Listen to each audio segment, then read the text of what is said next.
Hello, everybody. Welcome to this kind of a lead up to our Smugglers Run campaign. We decided that it's high time we did some Black Seas campaigns here because we enjoy the Clash of Heroes so much. And in fact, we're starting this one kind of interspersed with the Clash of Heroes first season. So we're going to start with this, then next week go back into Clash of Heroes, and we'll kind of alternate until the Clash of Heroes Season 1 is done. Till you give up. Well, yeah, till the polls give up. But this will be released every Thursday, just like Clash of Heroes was. And hopefully this will be as entertaining, if not at least as much fun.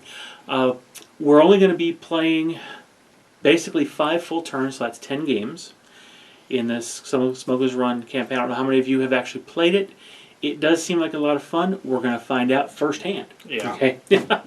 We both assembled our fleets, picked our ports, and we have decided what we're going to take on our very first smuggling run.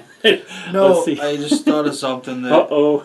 No, it's gonna be weird doing a campaign that we're not figuring out what to do on the fly. Oh, that's true. Well, we kind of are, because as you know, in this we will not know the scenario. That's true. Until after we've picked our fleet from what we've already bought.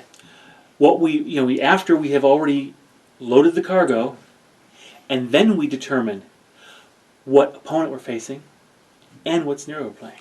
Yeah. So this is more on the fly, actually. This is true. I was talking more like rules-wise, but yeah, that's true. This is going to be... you're not going to be able to sit there and figure out what you want to do ahead of time. No, you're not. Which I like that. I do too. Yeah, I think it's going to be a nice little difference from what we've done. One thing that we're going to do here in this campaign, though, is we are going to use 2 house rules that I've already put up in the Hedgehog Naval Academy series.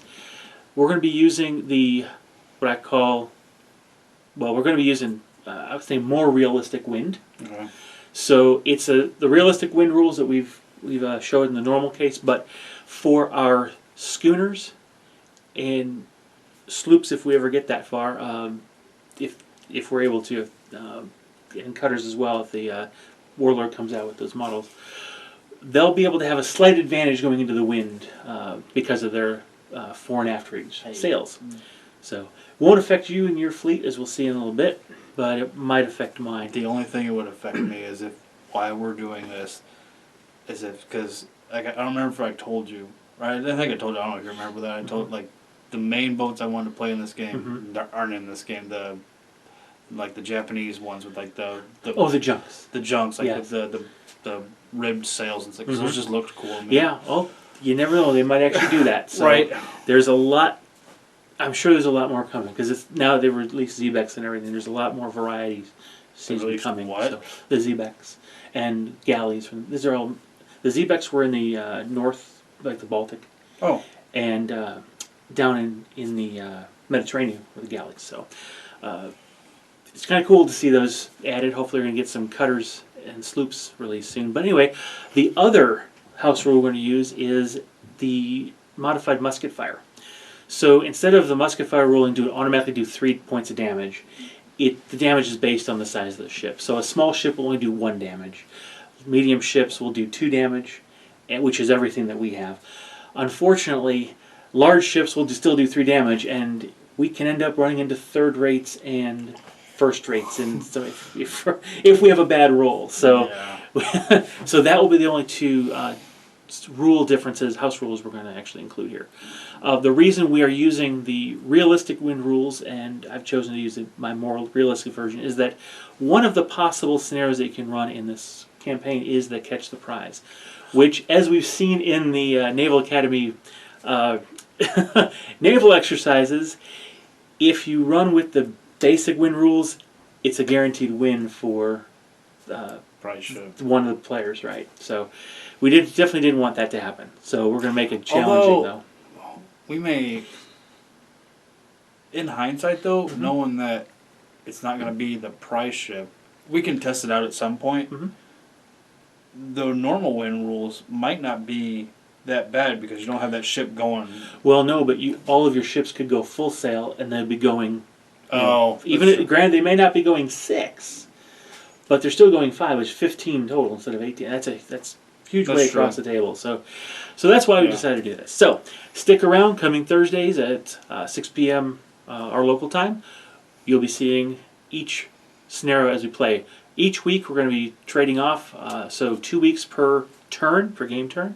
We'll start off with Dave trying to smuggle his goods, and I'll be playing the hopefully the interdiction patrol, trying to nab him. So I'll be the lawman this time. So we'll see. Then the next week we'll switch roles. Now it'll be the same scenario, possibly though a different opponent depending on the danger rating we have and the roll we make. So let's go ahead and take a look at the fleets we're starting with, and then we'll go into the basically talk about what we're thinking, and then we'll go into the kind of introduction to the very first scenario. All right. So this is Dave's fleet. Now you're coming out of operating out of Port Erin. Yes. So you've chosen to start the game with 6 ships. Let's go ahead and walk through them. Okay, so my quote-unquote flagship for now, until I can get something, or I can't get anything bigger than 6 right now. No. Okay. Unless you capture, I think that's a little thing will change. If you happen to capture one of the opponent's ships, I mean, why not? I'm good with it. I'm not going to try it for a while. Definitely. But, this is the Pegasus, because it's got Pegasus on its figurehead. Okay. Figurehead, that's it. Mm-hmm. It's a 6th rate. That's okay. So that's counting as a 6th rate. And it has boarding nets. All right. Simple upgrade. Next to that is the Siren. Oh, nice. Because it has a mermaid on the front of it. Okay. I like. And it also has boarding nets. Small merchant ship. That's a small merchant? Yes. Okay. So 6th rate and small merchant. Sounds good. All right. Then I have 4 brigs. No upgrades. No upgrades at all? Because I forgot to buy upgrades when I bought my fleet. Okay. Completely it'd been a while since we played, and it's like, gone. Okay. So, all right. They are all named, because okay. If we're doing campaigns, everybody's got to have a name. You definitely, I did the same thing. Okay, so the one with the France-looking flag. This one here is the Hippogriff. Oh, nice. I like that name. The yellow X one is the Tolpar. Ooh, Tolpar. The blue and white one flagged is the Kelpie. Oh, neat. And the yellow and red stripe is the Centaur. Oh, man, I like your names better than names I came up with. Because, see, what I was doing, because before I switched, because I didn't realize I had a small merchant. I thought I grabbed the right small merchant ship. It had a black, it was going to call it the Nightmare, because it had a black horse on it. Oh, yeah. So they were all named after mythical horses. Oh, okay. Oh, that was a cool idea. Okay. Makes sense. All right. So let's go ahead and take a look at what I'm bringing bought fleet-wise, and then we'll go ahead and talk about any little bookkeeping we're going to deal with as we go through the rest of the campaign. All right. I forgot to mention, Dave's fleet is the Black Sun Trading Company. Mine is the O'Malley's Exports, operating out of Aris, and I've only got 4 ships, but I went ahead and upgraded them. So I've got here the 6th rate. She's the Falcon, and overgunned and streamlined hull. And over here I have a small merchant ship with boarding nets and sturdy. And then I've got 2 schooners. Both of them are they have a streamlined hull upgrade. I went for speed in my upgrades, which is kind of expensive, but we'll see if it works. And then, but this one is the black one is called Shadow Sail, and this one is the Kingfisher. So that's kind of what I've done. Now, what we're going to do, as far as